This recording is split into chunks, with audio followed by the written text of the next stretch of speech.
Welcome to this Canadian Patriot Podcast, where I am very happy to once again be joined by the Holmes family. Now, I think a lot of people watching this video probably have seen previous videos. I did a brief discussion with Mike Holmes about a month ago, less than a month ago, regarding the annual general meeting in Alberta that had occurred at the Provincial Conservative Party convention. And that link to that discussion is in the description box. But there is a need right now to get politically active citizens out of their house, out of YouTube, out of social media land, and into reality. Across all the provinces, we have a desperate need right now for citizen action. But there's I think, a lot of demoralization. People who know how bad the world is really know how bad the world is, to the point of almost driving people into a bit of stasis of cynicism because the corruption is pretty thick. However, there is a lot of work to be done. There is the federal, but there's also, in Canada's case, a very interesting Canadian system that does give provinces an immense amount of authority, of power, of action, of control over their resources, control over their personal provincial policies that is unheard of. Provinces in Canada can even make foreign treaties. What is that? Now, originally that was designed as kind of a bad thing by the British Empire to keep us divided and not unified as a nation. However, at different times, there have been people who have arisen from the standpoint of Daniel Johnson, the Premier of Quebec in the 60s, or W.A.C. Bennett of British Columbia. There's many other examples of good people who utilize this quality within the Canadian system in order to fight for the people, and to do it with great effect. I would say, the vast majority of the progress that we have enjoyed happened through the fight waged by these people at different times in our history, often with the help of Republicans like Charles de Gaulle or John F. Kennedy. In this case, the United States isn't really being very John F. Kennedy-esque, unfortunately, and France is not being very de Gaulle-esque. But despite that, there is a fight in Alberta, and there's a fight in many provinces. I know in Quebec as well. The Quebec Conservative Party, not the same as the federal at all, just they had an assembly. There were active citizens who voted up policies that encouraged massive support for liberty of individual choice over their body, over homeschooling, over nuclear power. Even that was part of the energy package of that party, which is the only thing of the sort that I've seen. There's similar fights going on in Ontario and Saskatchewan, Manitoba. Alberta's a big one. So the Holmes family has been practicing as an experiment with their lives. What is citizen action? And the last annual general meeting was a big one. I think the biggest in Alberta's history that you guys participated in. And today I asked them to just give a little bit of a brief update to inspire Canadians out there as well, to give Canadians both in Alberta but also beyond ideas of how we could think about intervening in our own provincial or municipal process. So with that, my throat is wearing out as I'm getting a little bit sick. I'm going to throw the ball into the court of start with Macy and Madison, and then just move on to other members of the family to describe what has been their experience as an update politically in Alberta.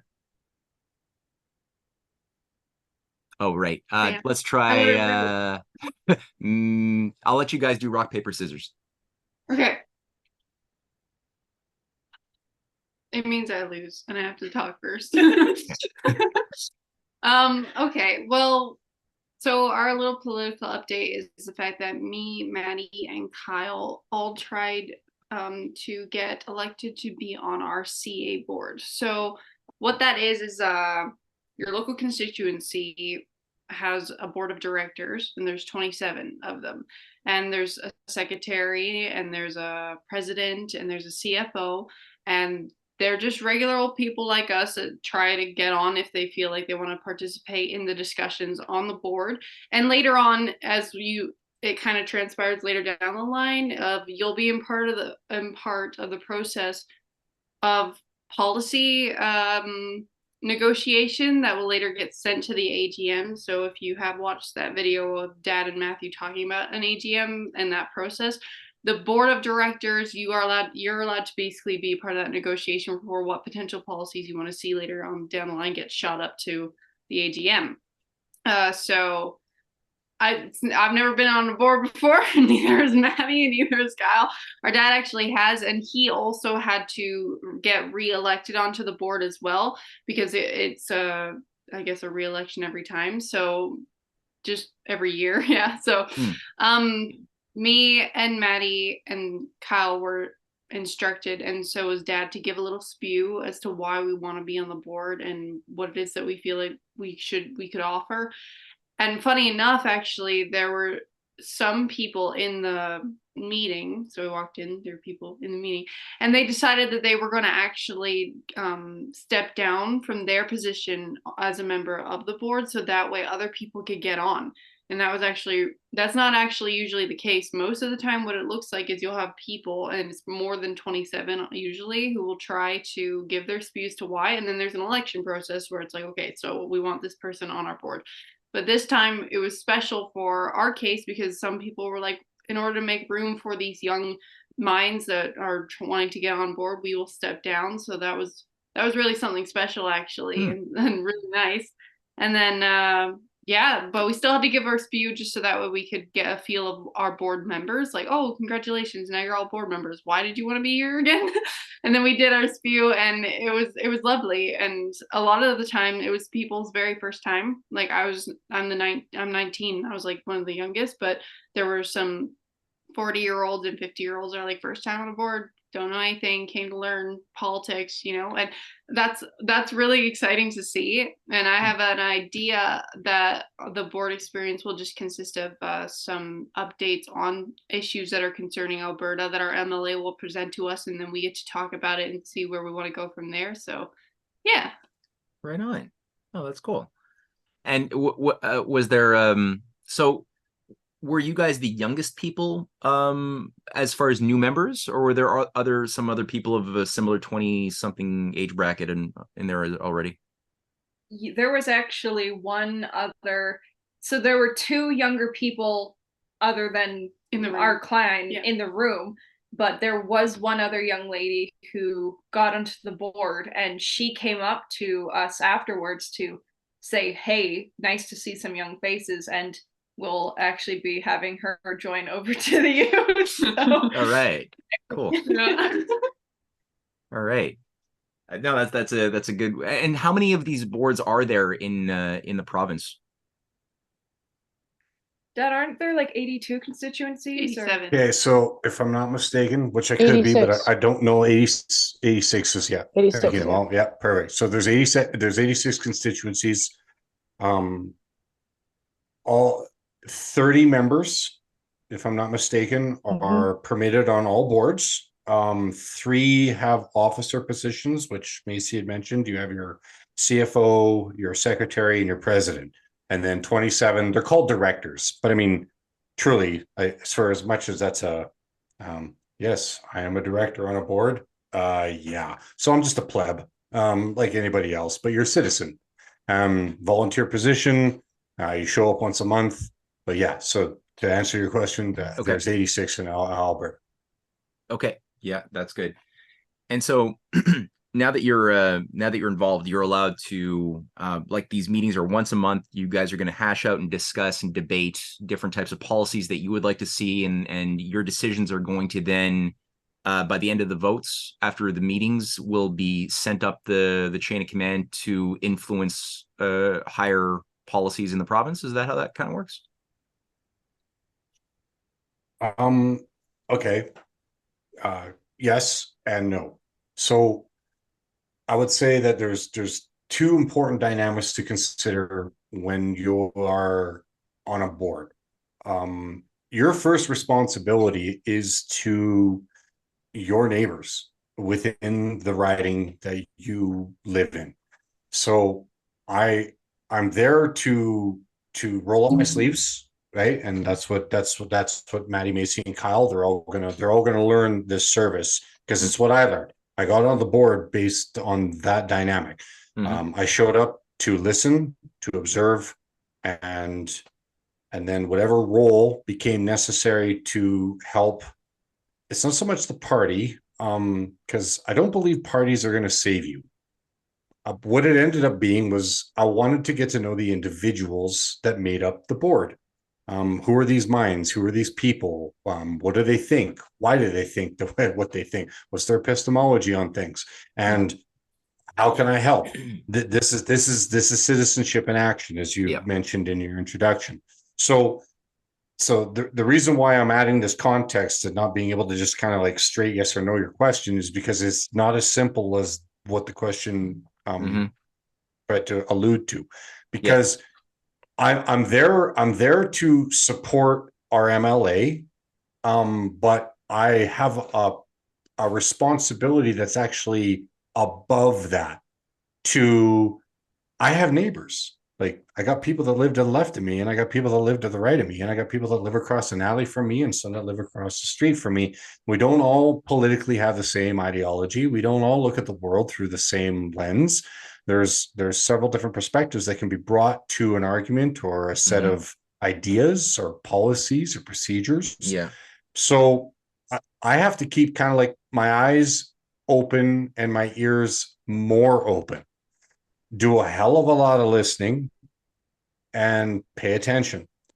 And then when I go to a board meeting, there is an agenda. So we have to vote on the agenda to what's going to be discussed. You have to, a motion will get brought forward. Then there are the individuals that will second the motion. And then it could get carried forward. You have to have enough people show up for a board meeting for quorum. So that way, anything that can be moved forward is done on a legitimate basis based on the quantity of representatives of that community that are on that board. Right. So the answer to your question is yes. Do we have the ability to put together a policy committee from board members that then list ideas or intentions that we feel through our experience with our community best represents that community, and you talk about it and then you put it forward so that it can get sent to an annual general meeting of the political party? The answer is yes. That does happen on the board, but it's not just as simple as that, because there's actually the in the trenches, in the where the metal meets the meat, if you will, where there's fundraisers, there's there's we just went to one. It was like a town hall. Town hall meetings. Yeah, you have town halls. So you need some people to move and set up chairs for these things. You need people to mop floors after you're done. So this is also something that you do on a board.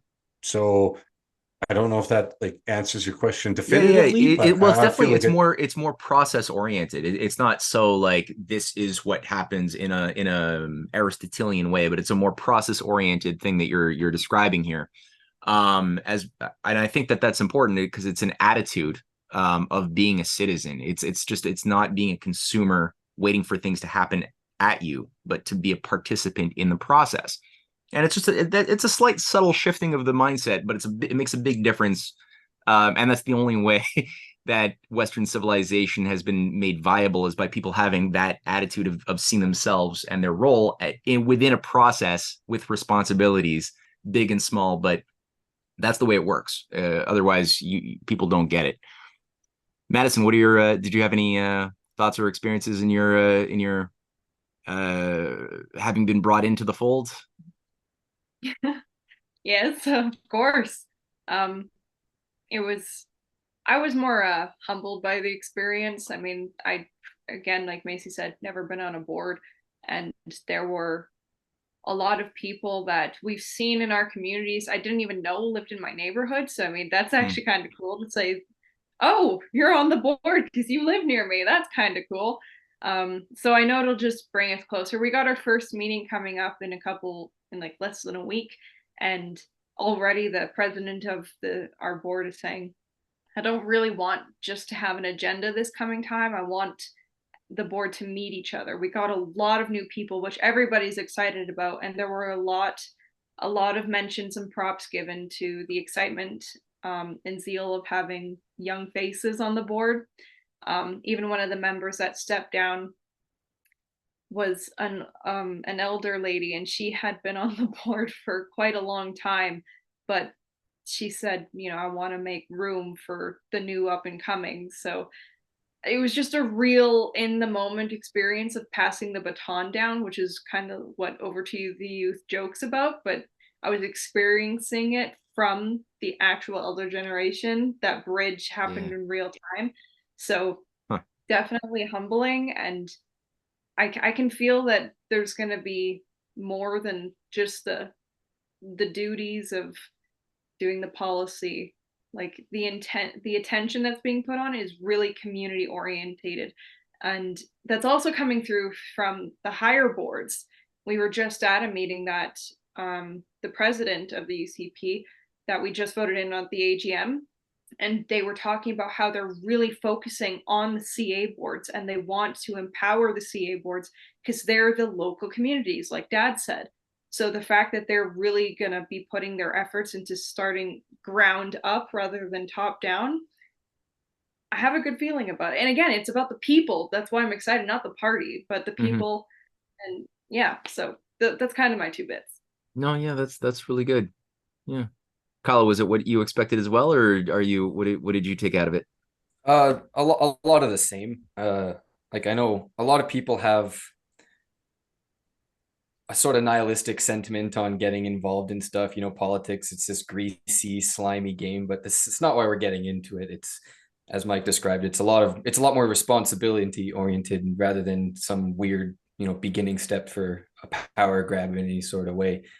So I think it's going to be a valuable learning experience, seeing kind of what it actually means to live being a responsible citizen. And I can't remember who the quote belongs to, but it's something along the lines of great people don't wait for things to happen to them. They go and happen to things. So what reality are you trying to pursue? Well, how about a reality where you go and happen to things and try and put forth better ideas than the ones that have been forced upon you?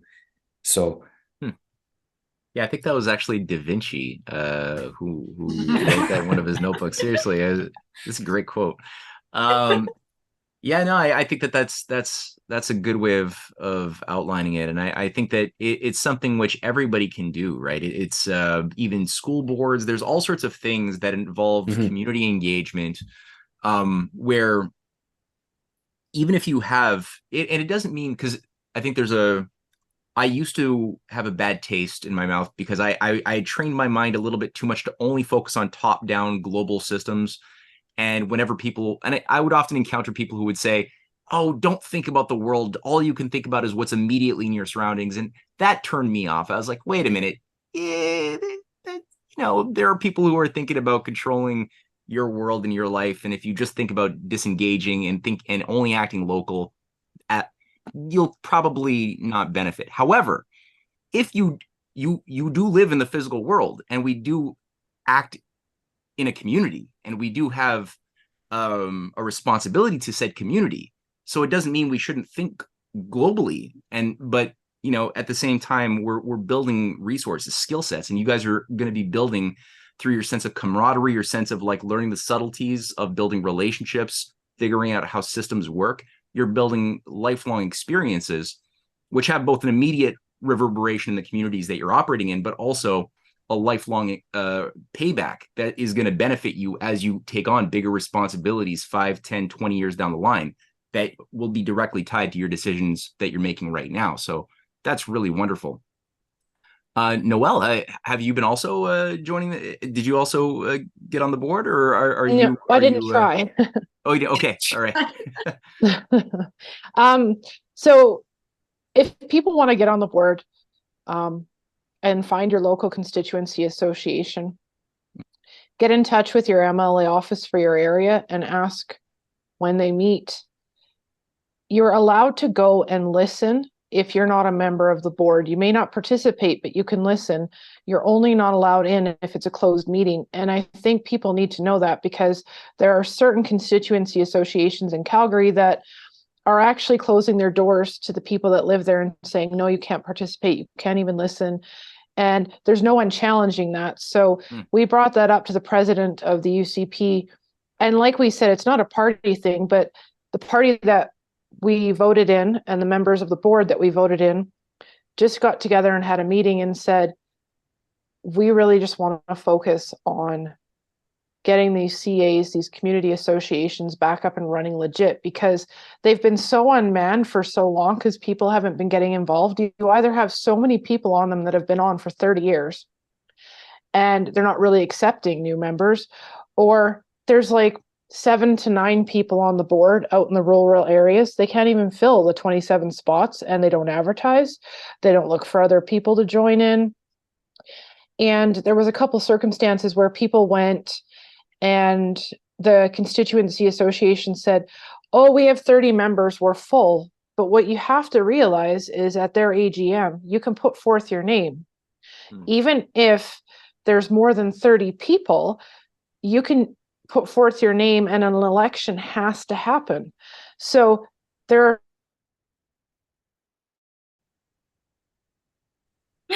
Sorry, my internet totally conked out on me. I'm sorry. That's okay. It seems to be okay now. Okay. Yeah. All right. Welcome back.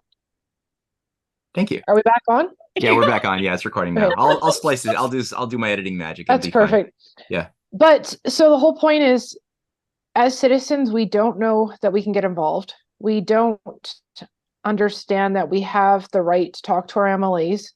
And so the constituency associations also, it's like that with the school boards, which we will learn about next. That's our next goal, because we're not total. That's our next unread library effect, is learning about school boards. But so us as a family, we decided, okay, like Sebastian with his job and with me, it's like, no, we're not going to get on a board, and we don't need all 6 of us on a board, but we're going to get involved. And we went there quite prepared. Just these guys were prepared to like just give their speech and have people vote them in or not vote them in.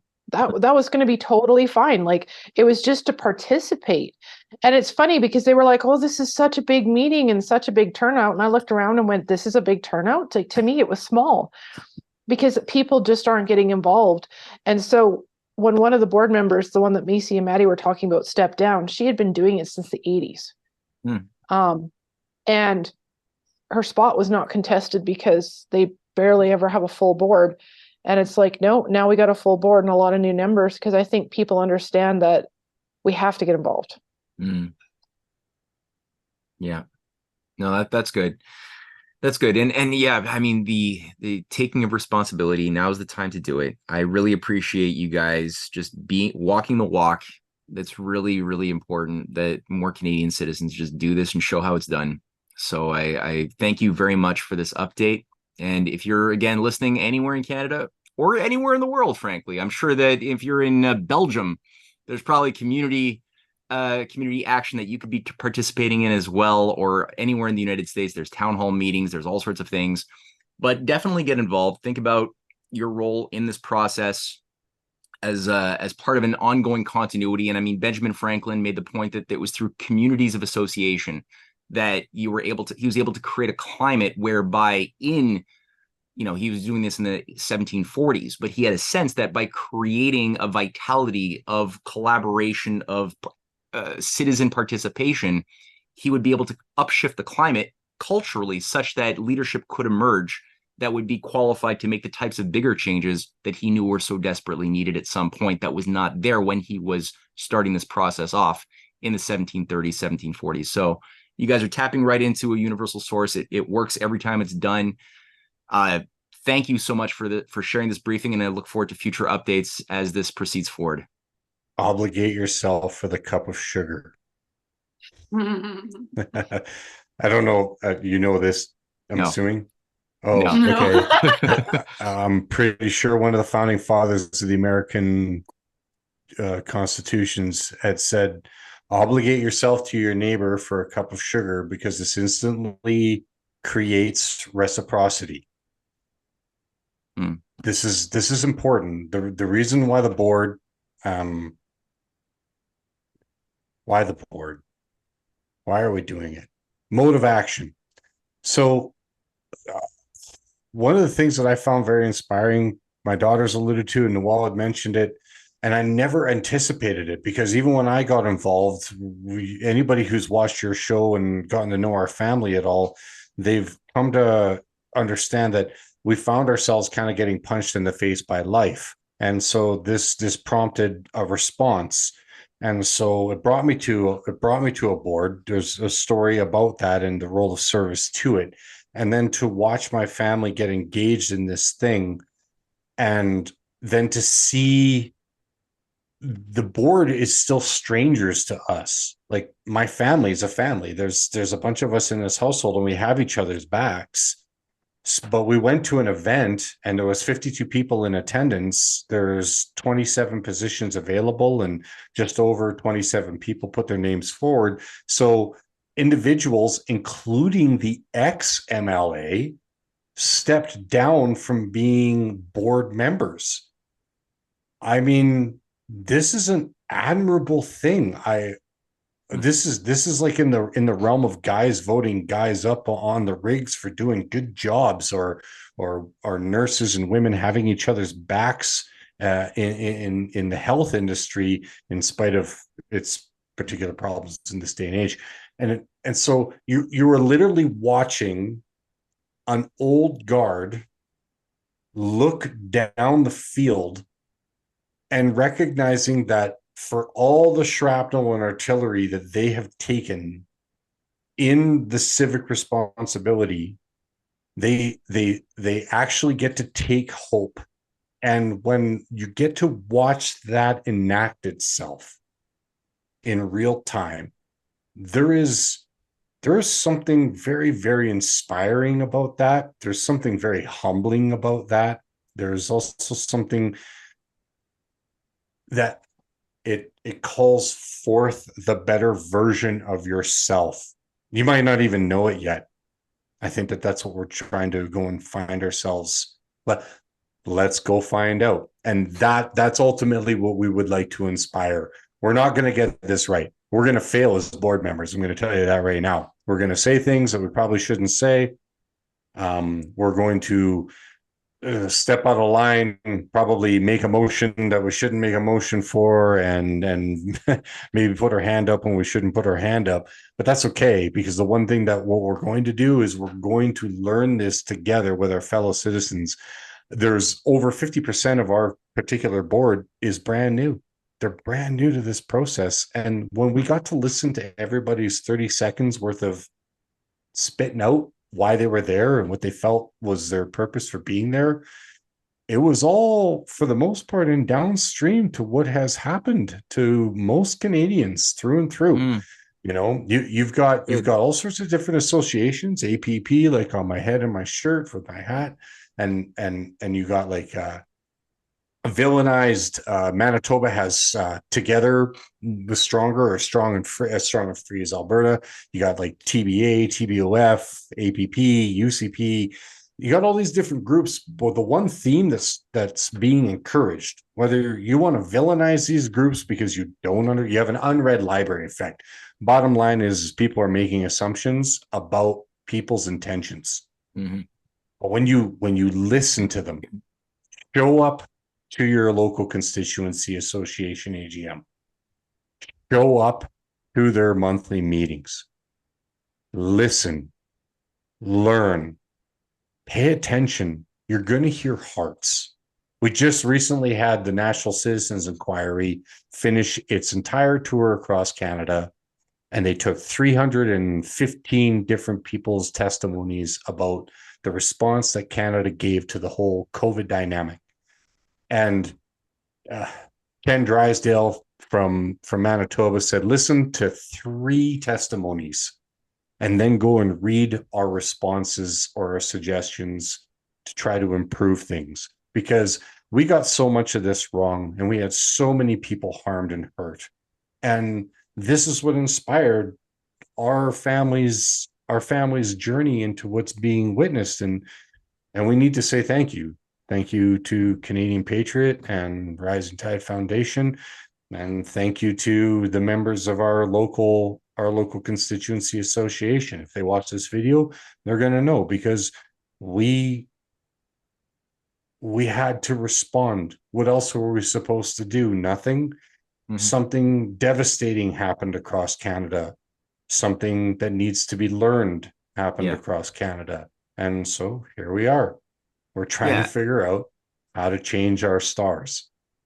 and millions of Canadians came out and demonstrated their solidarity, their true feelings towards what was imposed onto the world. And people suffered unnecessarily, and everyone thought that they were isolated, they were alone. Everyone, so many people felt like they were lone islands. But then you see something like a convoy, and the type of release that had for what, and all of a sudden, everyone across the provinces, in Ottawa, but everywhere, realize that they're not alone. That millions and millions feel just what they feel, and if only a fraction, maybe I'm being too modest here, if a portion of that grouping took those types of responsibilities that you just outlined, that you guys have just demonstrated as you've walked the walk in a simple way, it's not that challenging. My God, we could really make gigantic waves that are unimaginably good. And it's coming from all the same place, right? Like, it's not like people are thinking just micromanaging my local world as a neurotic, like, I want my stop sign to be a different shade of red or something. Like, it's not like that type of micromanagement discussions. You have people whose lives have been fundamentally affected, and who have been driven to transform their entire attitude based upon what was done to the world, who are now going into motion. So very different mindset, very different, and very, very high value. So guys, I really want to thank you for this. And again, we will be doing more updates, including over to the youth. That whole process, as I just find absolutely fabulous. We should talk more about that in the future too. I love it. So thank you all, and thank you for watching Canadian Patriot Review. Keep in touch and go to canadianpatriot.org for more information. And thank you to the Holmes.